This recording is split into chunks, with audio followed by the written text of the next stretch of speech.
দর্শক, ভারত, চীন এবং রাশিয়ার এক মঞ্চে ওঠা, তিন নেতার এক মঞ্চে ওঠার যে ঘটনা নিয়ে বিশ্বে এত আলোচনা হচ্ছে এবং সেটা হওয়া সত্ত্বেও আমেরিকার মাথা না নোয়ানো ভারত বিষয়ে যে খবরগুলো আমরা পাচ্ছিলাম, হঠাৎ করেই ডোনাল্ড ট্রাম্প প্রশাসনের ইউটার্ন আমরা লক্ষ্য করছে।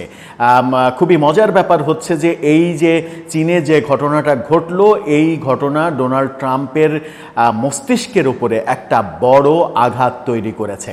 এই আঘাত যত রাগই থাকুক, এই আঘাতে তার হয়তো জ্ঞান ফিরেছে, তার সম্বিত ফিরেছে।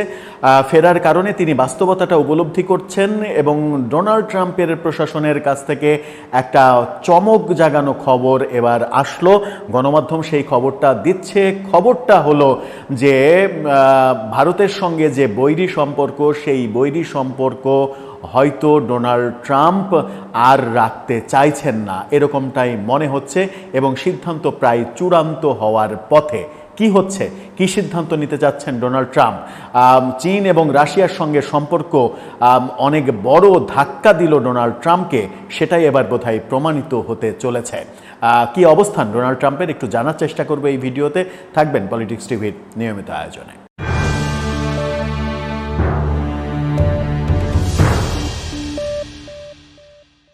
দর্শক, বিশ্ব মোড়ল আমেরিকা এবং সেই মোড়লের মোড়ল ডোনাল্ড ট্রাম্প, তিনি নিজেকে বিশ্বের সব থেকে পাওয়ারফুল এবং যা ইচ্ছা তাই করতে পারেন সেরকম ব্যক্তি হিসেবে ভাবতে শুরু করেছেন এবং ভাবনার বাস্তবায়নও শুরু করেছেন।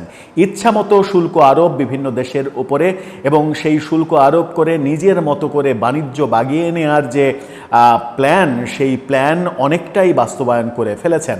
কিন্তু বুমেরাং হয়েছে ভারতের ব্যাপারে এসে। ভারতের উপরে যে অতিরিক্ত 50% শুল্ক আরোপ করা, চীনের উপরে প্রায় 100% শুল্ক আরোপ করা, এগুলো এখন আমেরিকার জন্য বুমেরাং হয়ে যাচ্ছে। ভারত আমেরিকার সঙ্গে কোনো ধরনের সমঝোতা না করে চীনের সঙ্গে বন্ধুত্ব তৈরি করেছে, রাশিয়ার সঙ্গে বন্ধুত্বটাকে আরও গাঢ় করেছে এবং রাশিয়ার কাছ থেকে তেল কেনার ব্যাপারে কোনো ধরনের নমনীয় অবস্থান দেখায়নি। চীনে সম্প্রতি তিন নেতার এক মঞ্চে ওঠা এবং এই যে দহরম মহরম সম্পর্ক, সেই সম্পর্ক ডোনাল্ড ট্রাম্প প্রশাসনকে কাঁপিয়ে দিয়েছে। সেখান থেকে এবার নতুন সিদ্ধান্ত এলো। সিদ্ধান্তর ব্যাপারে সময় টিভি অনলাইন তারা যেটা জানাচ্ছে, তাদের শিরোনামটা আপনারা দেখে নিতে পারেন। সেখানে বলা হচ্ছে, ভারত যুক্তরাষ্ট্র শিগগিরই বাণিজ্য বিরোধ সমাধান করবে ট্রাম্প প্রশাসন।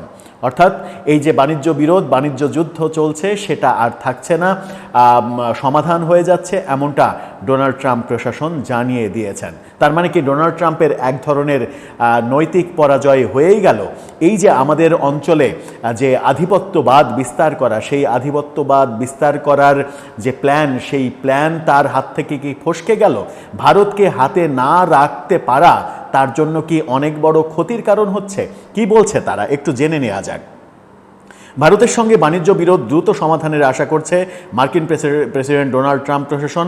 মার্কিন ট্রেজারি সেক্রেটারি স্কট বেসেন্ট দাবি করেছেন, বিশ্বের দুই মহান দেশ নিজেরাই এর সমাধান করবে। অর্থাৎ ভারতকেও মহান দেশ হিসেবে আখ্যা দিচ্ছে ট্রাম্প প্রশাসন। তার মানে বুঝতে হবে যে টনকটা কত বড় আকারে নড়েছে তাদের। তবে বেসেন্ট মার্কিন শুল্ক সত্ত্বেও নয়াদিল্লির রাশিয়ান তেল ক্রয় অব্যাহত রাখার সমালোচনাও করেছেন। যে শুল্ক আরোপ সত্ত্বেও যে দিল্লি রাশিয়ার সঙ্গে তেল কেনার সিদ্ধান্ত থেকে সরে আসেনি, এটার আবার সমালোচনা করেছেন। সমালোচনা করে লাভ নেই, কারণ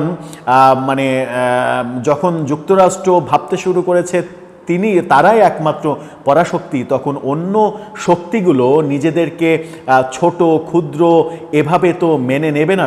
সবাই তো আর বাংলাদেশের মতো নয় যে বাণিজ্য নির্ভরতার কারণে নতজানু কূটনীতি পোষণ করবে এবং যা বলবে তাই শুনে নেবে, যেভাবে চাইবে বেশি টাকা দিয়ে গম আমদানি করবে, বিমানের বোয়িংয়ের গ্রহণযোগ্যতা বিশ্বে কমে গেলেও বোয়িং কেনার সিদ্ধান্ত নিয়ে ফেলবে। এরকম সিদ্ধান্ত তো আর সব দেশ নেবে না, বিশেষ করে ভারত, চীনের মতো দেশটা নেবে না। সুতরাং এই জায়গায় এসে একটা বড় ধাক্কা খেলো ডোনাল্ড ট্রাম্প প্রশাসন। সেখানে বলা হচ্ছে যে ভারত রাশিয়ার এই বাণিজ্য ইউক্রেনে মস্কোর আক্রমণকে উস্কে দিচ্ছে, মানে রাশিয়া ইউক্রেন যে যুদ্ধ চলছে সেটাকে উস্কে দিচ্ছে, এমনটা তিনি বলেছেন। ফক্স বিজনেসের সাথে কথা বলার সময় তিনি চীনে সাংহাই সহযোগিতা সংস্থা এসসিও শীর্ষ সম্মেলনে প্রধানমন্ত্রী নরেন্দ্র মোদীর রাশিয়ার প্রেসিডেন্ট ভ্লাদিমির পুতিন এবং চীনা প্রেসিডেন্ট শি জিনপিংয়ের সাথে বৈঠকের তাৎপর্যকেও খাটো করার চেষ্টা করেছেন। মানে মাথা নষ্ট হয়ে গেছে আসলে। বেসেন্ট বলেছেন, আমি মনে করি দিন শেষে ভারত বিশ্বের সবচেয়ে জনবহুল গণতন্ত্র, তাদের মূল্যবোধ রাশিয়ার তুলনায় আমাদের এবং চীনের অনেক কাছাকাছি, অর্থাৎ রাশিয়ার মূল্যবোধের চাইতে ভারতের মূল্যবোধ অনেক বেশি। এটা বলে ভারতকে একটু পাম দেওয়ারও চেষ্টা করেছেন, কিন্তু শেষ পর্যন্ত এটা বলেছেন যে এই বিরোধ থাকছে না। ট্রাম্প প্রশাসনের এই কর্মকর্তা আরও স্বীকার করেছেন যে মার্কিন প্রেসিডেন্ট ডোনাল্ড ট্রাম্পের ভারতের উপর 50% শাস্তিমূলক শুল্ক আরোপের পেছনে ভারতের রাশিয়ার অপরিশোধিত তেল কেনাই একমাত্র কারণ ছিল না। তার মানে ওইটা যে কারণ ছিল সেটা স্বীকার করেছেন, বলেছেন যে এটাই একমাত্র কারণ ছিল না। এশিয়ার দেশগুলোর মধ্যে এই যে সর্বোচ্চ শুল্ক আরোপ করা হয়েছে এটার পেছনে আরও কারণ আছে। আরও কারণ কি? তিনি বলেছেন ধীর গতিতে চলমান ভারত মার্কিন বাণিজ্য আলোচনা হোয়াইট হাউসের শুল্ক বৃদ্ধির পদক্ষেপের পেছনে আরেকটি কারণ ছিল।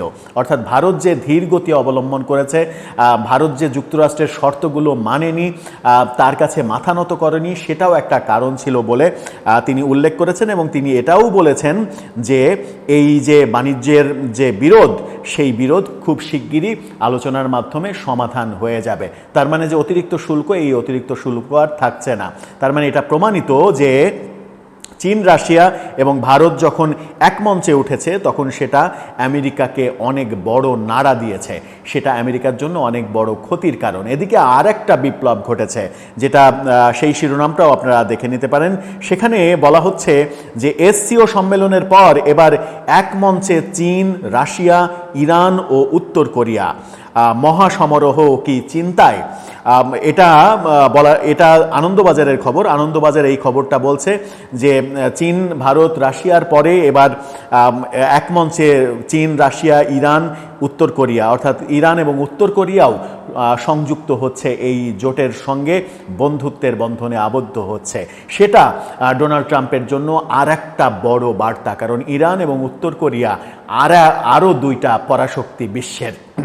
এই ক্ষেত্রে আমার মনে হয় যে ডোনাল্ড ট্রাম্প সর্বোচ্চ ছাড় দিয়ে হলেও আমাদের যে আঞ্চলিক আমাদের এই অঞ্চলের উপরে যে আধিপত্য বিস্তার করা, মধ্যপ্রাচ্যে আধিপত্য বিস্তার করতে গিয়ে ডোনাল্ড ট্রাম্পের অবস্থা কিন্তু খুব একটা ভালো নয়, বেশ নাজুক। মধ্যপ্রাচ্যের দেশগুলোতে আধিপত্য বিস্তার করার এখন উল্টো মানে ব্যাপারগুলো ভোগ করতে হচ্ছে তাদের। এখন যখন আমাদের এই উপমহাদেশের কিংবা এশিয়ার ওপরে আধিপত্য যদি নষ্ট হয়ে যায়, তাহলে সেটা ট্রাম্পের জন্য অনেক বড় ক্ষতির কারণ হবে।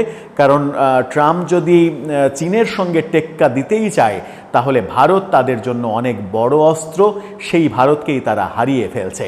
এই আলোচনাগুলো যখন হচ্ছে তখন বাংলাদেশের রাজনীতি কিভাবে প্রভাবিত হবে সেটাও কিন্তু একটা বড় ব্যাপার। বাংলাদেশের রাজনীতিতে আমেরিকার আধিপত্য কি আদৌ থাকবে, নাকি চীন, রাশিয়া, ভারতের আধিপত্য তৈরি হবে নতুন করে? যখন আমরা দেখছি বাংলাদেশের রাজনীতিবিদ, সরকার প্রধান, সরকারের বিভিন্ন কর্মকর্তা, সেনাবাহিনী প্রধান, তারা একের পর এক চীন সফর করেছেন।